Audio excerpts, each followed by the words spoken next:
Released audio of phone calls made last November from a New Mexico prison is shedding new light in an alleged plot to murder Canadian teen pop star Justin Bieber.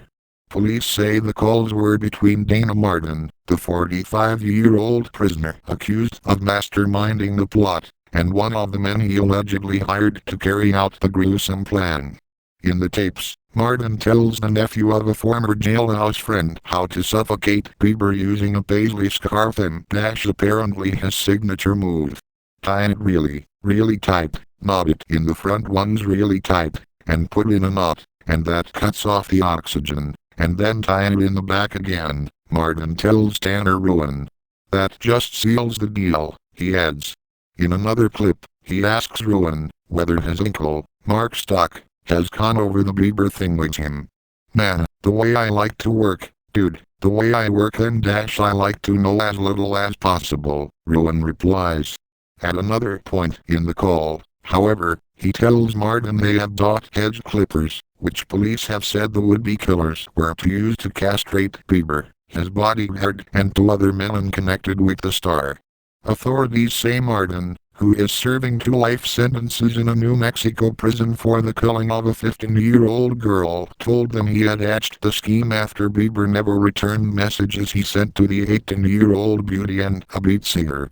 Police recounted in an affidavit filed late last year in a New Mexico court that Martin, who has a tattoo of Bieber in his leg, told them the perceived slight was part of what led him to dream of the alleged murder plot. The promise of notoriety provided another incentive, police wrote in the affidavit. They said Martin drew Staake into his scheme, and Staake brought in Ruane, his nephew and right-hand man. Staake was released on probation at the end of October and started to track Bieber's whereabouts, Martin told police.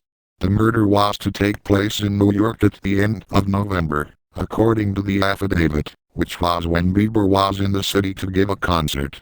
The plan was derailed when the accused would-be assassins accidentally ended up at the Canadian border. The U.S. border agent found Staake had an outstanding probation violation warrant from New Mexico and he was arrested. Martin and Ruane spoke in the phone later that day, and when Ruane told Martin that Staake had been arrested, Martin called off the plot. In the phone call, which was recorded by authorities, Ruane expressed disappointment at Martin's decision, saying they had found one of the first 2 victims' homes and had brought a pair of hedge clippers for the castrations. Staake and Ruane were arrested in charges of 2 counts each of conspiracy to commit murder and 2 counts each of conspiracy to commit aggravated battery.